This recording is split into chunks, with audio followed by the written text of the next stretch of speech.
Hello students, তোমাদের সকলকে স্বাগত। আজকে তোমাদের প্রথম পর্যায়ক্রমিক মূল্যায়ন 2026-এর ক্লাস 9-এর রায় ও মার্টিন প্রশ্নবিচিত্রার ইতিহাস বিষয়ের মডেল সেট 3 করে দেখাবো। তো চলো শুরু করা যাক। তার আগে বলে দিই, তোমরা যদি চ্যানেলে নতুন হয়ে থাকো তাহলে চ্যানেলটিকে অবশ্যই সাবস্ক্রাইব করে দিবে।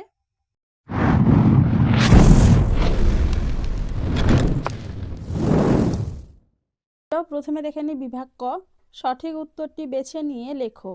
আমি রাষ্ট্র কথাটি বলেছেন অপশন এ চতুর্দশ লুই। পরে প্রশ্ন কি আছে? সপ্তবর্ষব্যাপী যুদ্ধ শুরু হয় অপশন এ 1756 সালে। পরে প্রশ্ন কি আছে? দ্য স্পিরিট অফ লজ বইটি লেখক হলেন অপশন এ মন্তেস্কু। পরে প্রশ্ন কি আছে? তুর্গ যার অর্থমন্ত্রী ছিলেন তিনি হলেন, উত্তর হবে কি ষোড়শ লুই, অপশন সি। পরে প্রশ্ন কি আছে? ষোড়শ লুইয়ের মৃত্যুদণ্ড কার্যকরী হয় 1793 সালে 21শে জানুয়ারি, উত্তর হবে অপশন এ। পরে প্রশ্ন কি আছে? কনসুলেট সংবিধান প্রবর্তন করেন অপশন সি নেপোলিয়ন। প্রশ্ন কি আছে? টিলসিতের সন্ধি স্বাক্ষরিত হয় অপশন সি 1807 সালে। পরে প্রশ্ন কি আছে? অর্ডার্স ইন কাউন্সিল জারি করে যে দেশ, উত্তর হবে কি ইংল্যান্ড। ব্যাংক অফ ফ্রান্স স্থাপিত হয় 1800 সালে, অপশন বি। পরে প্রশ্ন কি আছে? নেপোলিয়নের চূড়ান্ত পতন ঘটে যে যুদ্ধের মাধ্যমে, উত্তর হবে কি অপশন ডি ওয়াটারলুর যুদ্ধ। এবারে দেখে নি বিভাগ খ।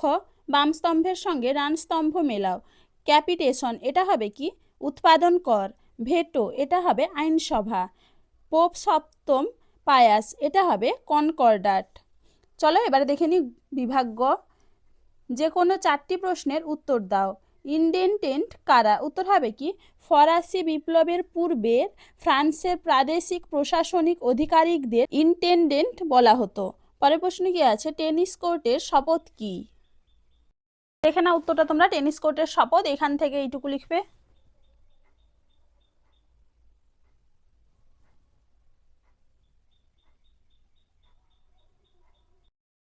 চলো এবারে পরের প্রশ্ন কি আছে? ব্রান্সউইক ঘোষণা কি? দেখে না উত্তরটা তোমরা। ব্রান্সউইক ঘোষণা, এখান থেকে এইটুকু লিখবে।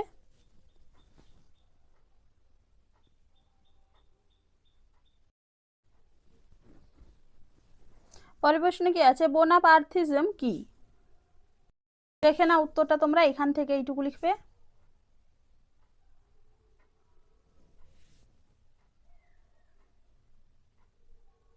চলো এবারে পরের প্রশ্ন কি আছে? নেপোলিয়ন কেন রাশিয়া আক্রমণ করেন? দেখে না উত্তরটা তোমরা। এখান থেকে লিখবে।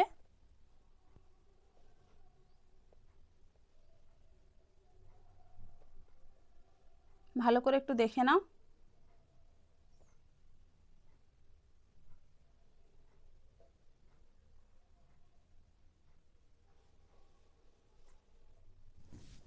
এইটুকু লিখবে। চলো এবারে দেখে নি বিভাগ ঘ। যে কোনো 2টি প্রশ্নের উত্তর দাও। অভিজাত বিদ্রোহ কেন সংগঠিত হয়েছিল? দেখে না উত্তরটা তোমরা। এখান থেকে লিখবে।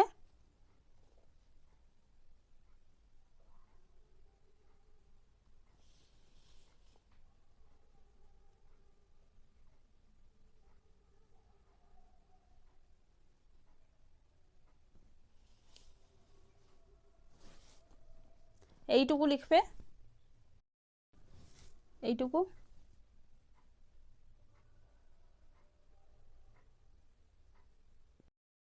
চলো এবার পরের প্রশ্ন কি আছে? ফ্রান্সের ইতিহাসে 1789 খ্রিস্টাব্দের 4ই আগস্ট কেন গুরুত্বপূর্ণ? দেখে না উত্তরটা তোমরা।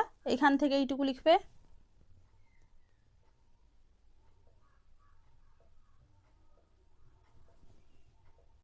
চলো এবার পরের প্রশ্ন কি আছে? কোর্ট নেপোলিয়ন সম্পর্কে আলোচনা করো।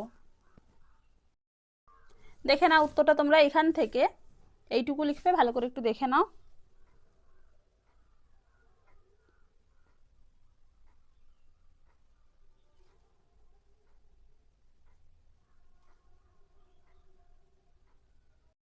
চলো আজকে এইটুকুই। দেখা হচ্ছে পরের ভিডিওতে। ভিডিওটি ভালো লাগলে লাইক করে দিবে এবং চ্যানেলটিকে অবশ্যই সাবস্ক্রাইব করে দিবে।